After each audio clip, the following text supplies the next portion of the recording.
वहिनी जरा चहा टाकता काय? विचारायचं काय टाकते ना. एक नंबर.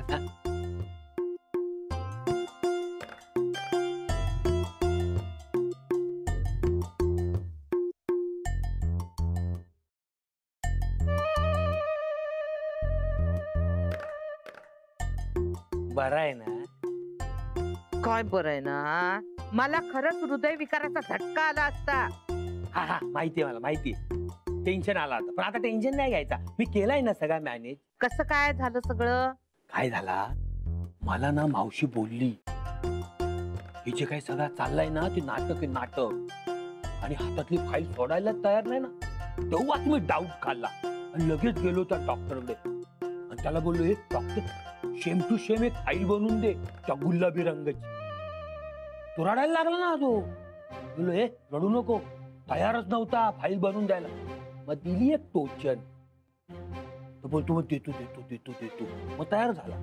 मग दिली ना सेम टू सेम फाईल बनवून. झाला प्रॉब्लेम सॉल्व्ह. प्रकाश केवढी मोठी जोखीमी. पण आता झालाय ना सगळा. मग मी काय बोललो होतो, तुम्ही मला बोलल्या होत्या की मग कोणाचं नुकसान नाही झालं पाहिजे. झाला काय कोणाचं नुकसान? झाला काय? नाही ना. मग मैं हूं ना. आणि थोड्या दिवसांनी आपण सगळ्यांना सांगून टाकू काय खरं आहे ते. अरे बाबा, पण त्या लक्ष्मीच्या आईला उगाच सगळ्यांकडून ऐकून घ्यावं लागणार ना. माझ्या मावशीला उगाच टेन्शन झाला.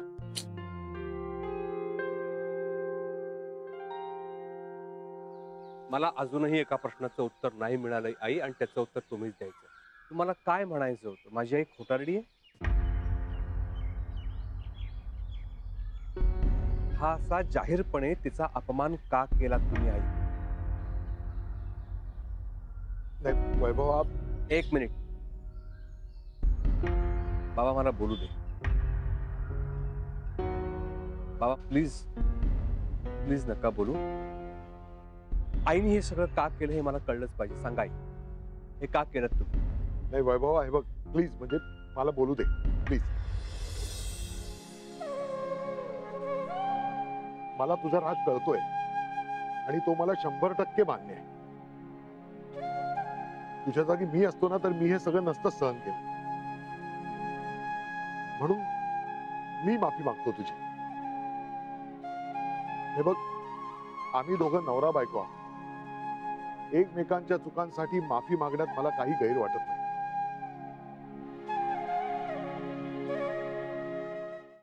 म्हणून म्हणून मी माफी मागतो. माफ करा.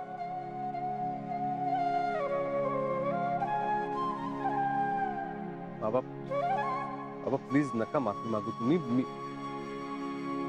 मी काही यांना अपराधी सिद्ध करण्यासाठी तो उभा नाहीये. हे काही कोर्ट नाहीये काय, किंवा मी काही जज नाही. पण हे सगळं का केलं यांनी हे कळलंच पाहिजे ना. नाही, आणि मुळात मला हे जाणून घ्यायचंय की त्यांच्या हे मनात आलं कसं. आणि जर एवढी शंका मनात आहे तर नक्कीच काहीतरी यांच्या मनात खतखत आहे, आणि ते काय आहे हे मला जाणून घ्यायचंय. सांगा काय आहे? दत्ता भाऊ, नेमका राग कशावर आहे?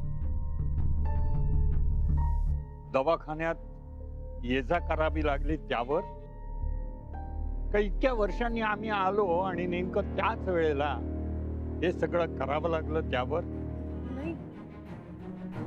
का इतकी वर्ष आमच्या मुलाच्या संसारासाठी काही ना काही करावं लागलं त्यावर? नेमका कशावर? आई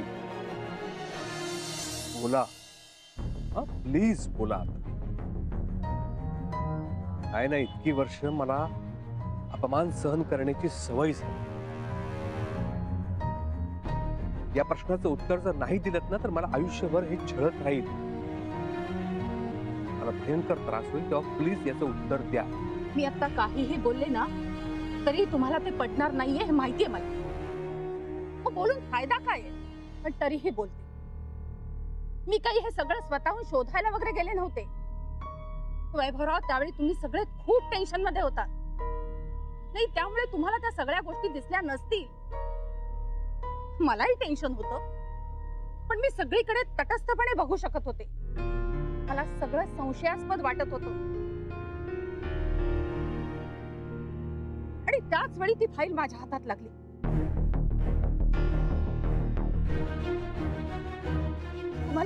तुम्हाला खरं वाटत नाहीये, पण मी खरंच सांगते, त्यावेळी ती फाईल कोरी होती, कोरी. अगदी 100% खरंय.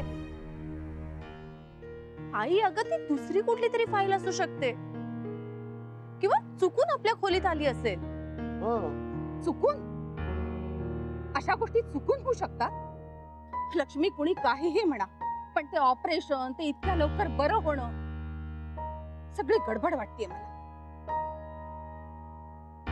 आई, तसं काही नाहीये. विलासने आता तेच सांगितलं. हॉस्पिटल मधले डॉक्टर सुद्धा तेच म्हणत होते. त्यावरही तुझा विश्वास नाहीये? नाही.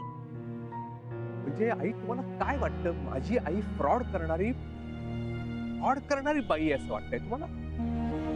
वैभवराव, माझा फक्त माझ्या डोळ्यांवर विश्वास आहे. सासूबाई, आपल्या मराठीमध्ये ना एक जुनी म्हण आहे, माणसाला कावळी झाली ना की सगळं जग पिवळं दिसायला लागतं. वैभव, लक्ष्मी, एक मिनिट, माझी मर्यादा मला कळते आणि मर्यादा सोडून मी काही वागणार नाही आणि बोलणारही. आई, तुमचा जसा तुमच्या डोळ्यांवर विश्वास आहे ना, तसा माझा डॉक्टरवर विश्वास आहे. आणि भाऊ म्हणतात ते पटतंय मला. माझ्या आईवर तुमचा आधीपासूनचा राग आहे आणि तो तुम्ही या पद्धतीने काढताय बाहेर. एक मिनिट, आपण यातनं काहीतरी मार्ग काढूया. आई, तुझ्या समाधानासाठी आपण दुसऱ्या कुठल्या तरी डॉक्टरला पुन्हा दाखवूया का रिपोर्ट? काय काय काय चेष्टा चालली? काही कुणाला दाखवायचं नाही. झालं तेवढं बाज झालं, कळलं? मला अजून कुणाचंही मत नको आहे. खरंच झालं तेवढं आता खूप झालं. कुणालाच काही पटवून देण्याची गरज नाही आता. आपण सगळे आपापली मतं आपल्यापाशी ठेवूया. वैभव, माझी काही स्वप्न आहेत रे. आपण मुलाला जन्म देण्याविषयी काहीच विचार केला नाही. ते मगाशी आई काय बोलल्या त्याचा जरा विचार करा.